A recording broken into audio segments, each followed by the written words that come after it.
Road to 3 Hour Plank, episode 5.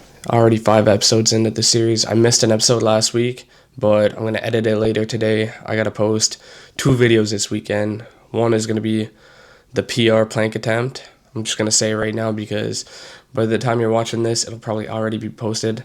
It was a 1 hour plank. I did not hit the PR. It was tough, but champions get knocked down all the time. And what do? They get back up. That's what I got to do. Keep putting in the work.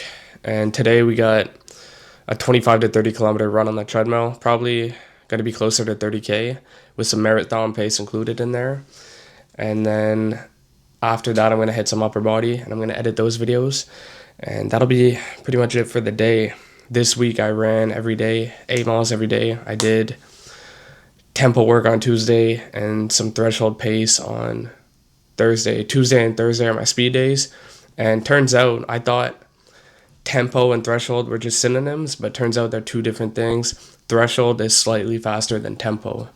And I can get into detail, but I won't because I want to go run and get it out of the way. It's already 11:34 a.m., way later than usual for a run on the weekend, but I got some good sleep. I got 9 hours and 23 minutes of sleep, so this should be a good run, but we're going to find out.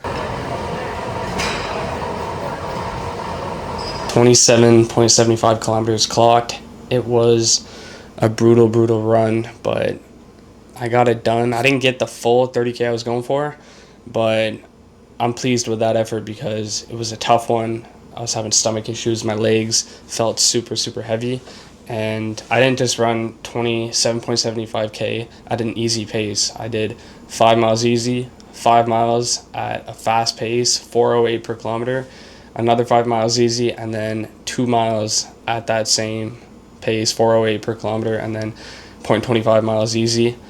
And it was tough. It was really hard. I had to dig deep, but I got it done, and that's what counts. Those days, man, those days where like you just push it really hard and you don't feel good, that's going to contribute to that marathon pace going down and down and down. Let's see. Right now, I haven't checked it yet. My predicted marathon time.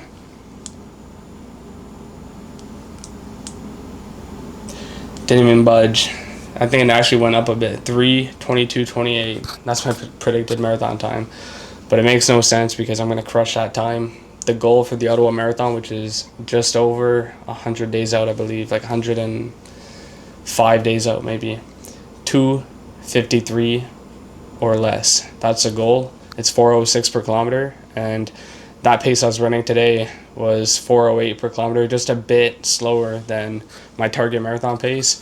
And I know it's going to be a tough goal, but I'm going to give it everything I have every day, and it's way better to set a big goal, and what's the worst that can happen? I still hit sub 3 or I hit sub 2:55, as opposed to saying I'm going to train for sub 3, and you just barely get what you set out to do every time. If I were to train for sub 3, I would get 2:59:50 something, I swear. So I'm setting a big goal. It's going to require lots of effort, but that's what it's all about. So right now, post run, I got some tailwind. I'm going to take 2 scoops, which is a total of 50 grams of carbs. Mix it in with 500 mils of water. I picked myself up a blueberry muffin and a nice coffee. I'm not going to drink it all, probably just half of it or all of it. Who knows what the future holds.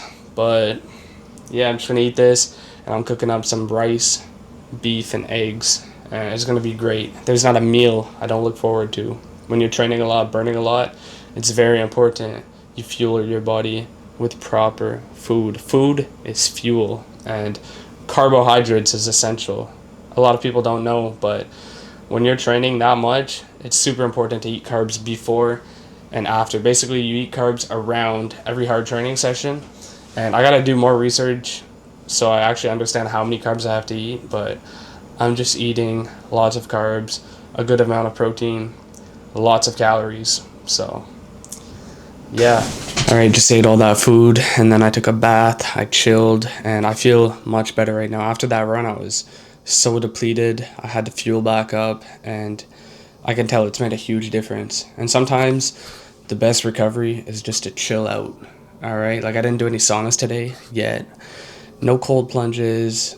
I didn't even stretch actually, which I should. I will later tonight for a long time, but just been taking it easy.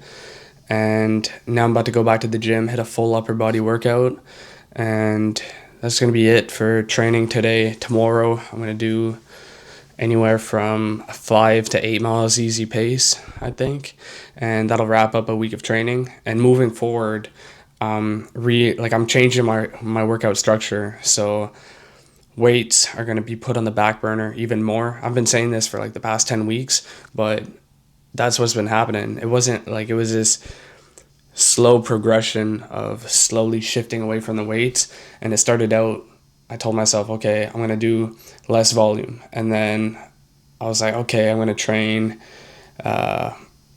each muscle group once a week instead of twice a week. And then now I'm getting to a point where I think I have it figured out, where I'm going to try for the rest of the month. I'm going to do a leg day on Wednesday and an upper body day on Saturday after my long run. And we'll see how that goes. And I'll also be cranking out a ton of push-ups and pull-ups throughout the week. But I'm really, really trying to lock in on my endurance goals and planking, obviously. And weight does not contribute that much to those goals. It's fun to feel strong and look good for sure, which is why I still can't give up the weights fully. But it is a sacrifice. I've been lifting weights for like, it's been over 6 years. And once I started, I literally never looked back. It was like the best thing I ever got into. And it gave me something to look forward to every single day. And it just became a lifestyle. And then it got to a point where it was almost too easy. Like there was no challenge. Like, of course I could have pushed it more and gone for more PRs and bulked up and cut down and like just keep going. But there's a part of me that I wanted to thrive in what was physically hard. So endurance, now planking, and yeah, anyways, I'm kind of going on a tangent, but the moral of this little short story is I'm going to change up my workout structure, be cutting down the weights twice a week, and we'll see how it goes. I know I keep saying results don't lie, and it's a true quote to life, because people, they talk about their goals, they talk about how bad they want it, how much they're grinding, how much work they're putting in, and then they end up not running the marathon, or they don't finish that race they signed up for. They DNF, and it's like, obviously something can happen in the race, but it just goes to show they probably weren't working as hard as they were talking. People lie, results don't lie. Got to keep that in mind.